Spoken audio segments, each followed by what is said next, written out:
Alright guys, well sorry for the abrupt cut in the video, but I don't know what happened. My phone stopped recording, and so this is going to be a part 2 of the last video, because I really don't know how to edit. Also, if you see me doing this, it's because there are mosquitoes everywhere, but so I don't really know how to edit all that much, so this is going to be another video, so it's going to be a part 2.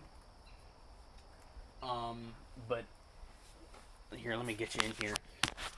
Basically, to take out the seats, it was 2 bolts right here and right there, and that's what the bolts look like.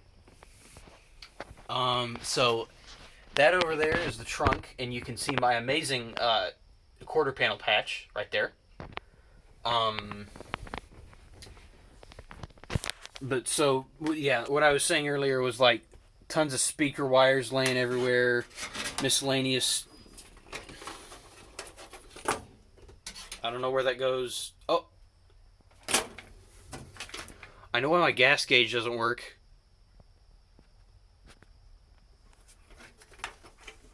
I don't know why. Who would cut that? All right, we're getting off track. Well, that's really good news, because now I know exactly why my gas gauge doesn't work, because it's not wired in.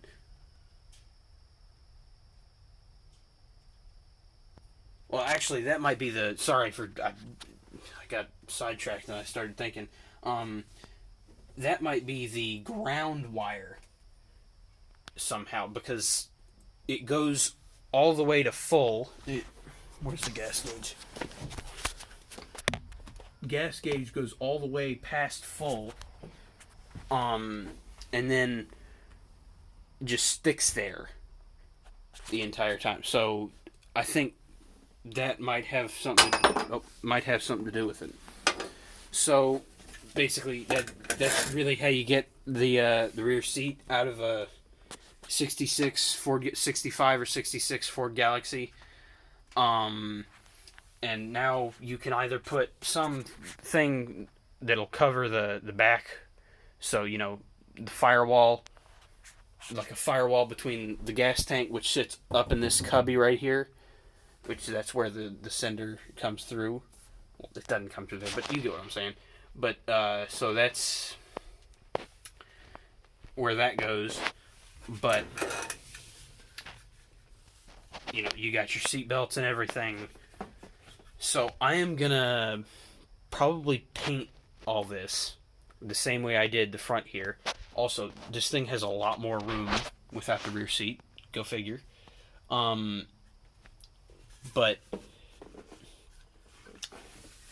yeah, it's just, I'm gonna see if I can get this cleaned up, and that'll be another video.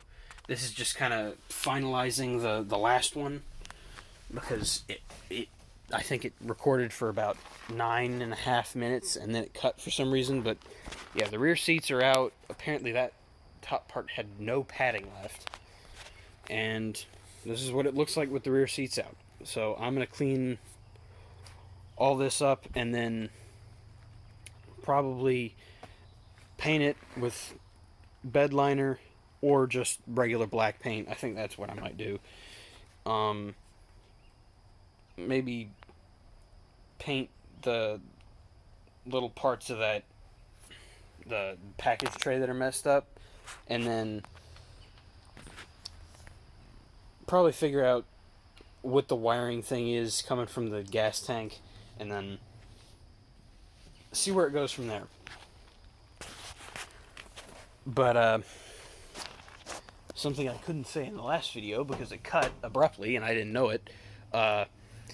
Thank y'all for watching. I'm not going to tell you to like or subscribe. It's your own free will. You can do what the hell you want.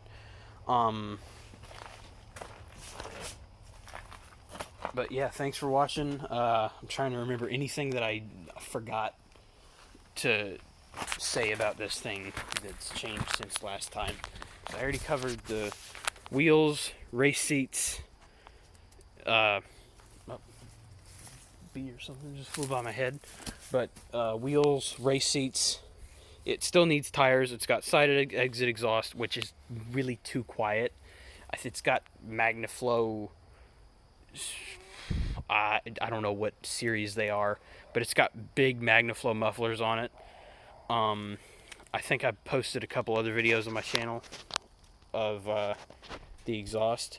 I kind of like the way it sounded before, even though I couldn't really get a good exhaust clip because it was backfiring. Because the reason why that is, if I said that in any of the old videos, was because the vacuum,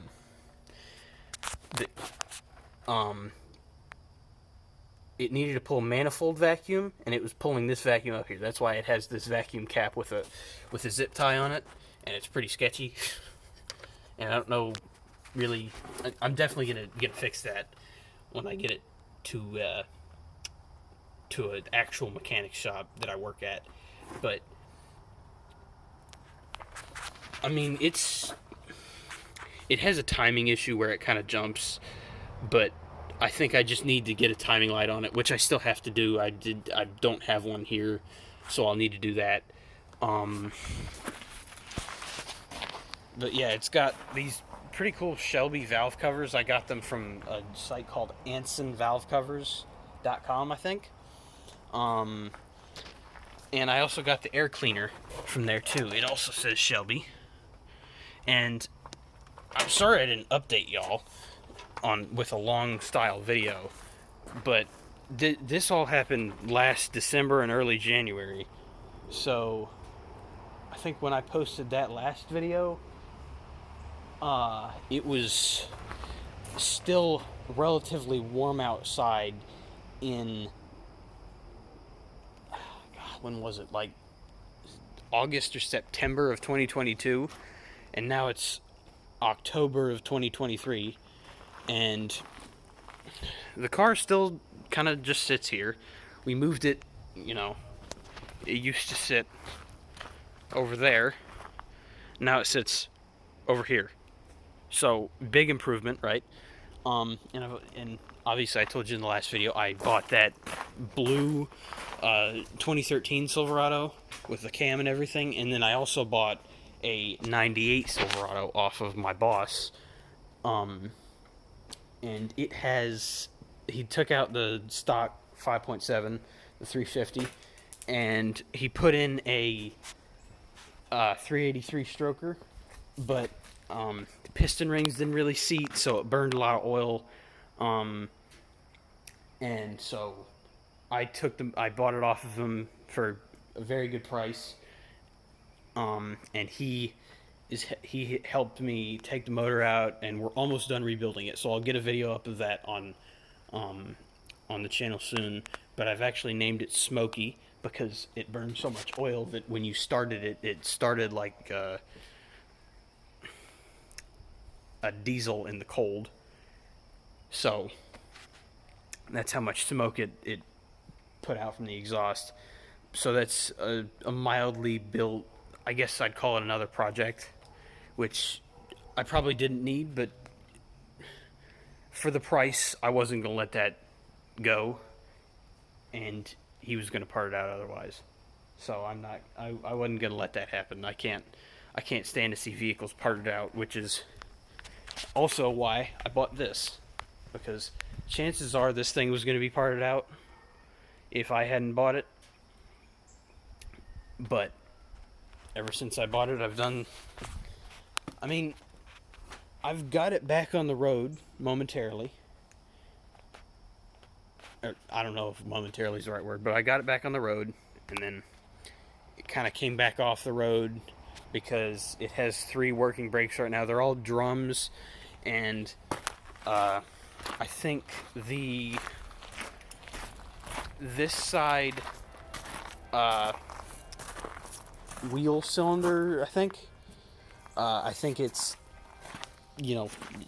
non-functioning. So, and this car has single cylinder master cylinder drums all around. So if I lose one wheel cylinder, I'm losing all of the brakes. Each time I press the brake, I lose fluid. So at this point, and I can't get that master cylinder open, even with pliers or anything. So even if I wanted to put brake fluid in it, I can't. So what's going to happen is it has enough brake fluid, I think, to drive it to the mechanic shop that I work at. And then after that, it should be good, I hope. But we're going to be going so slow that it doesn't matter anyway. But, yeah, sorry for dragging this out so long. Thanks for watching, everybody. Oh, I almost fell over. But thanks for watching. I guess I'll see y'all next time. I'm hoping to get a more consistent upload schedule in the near future. So I'll be trying to do that pretty soon. See y'all later.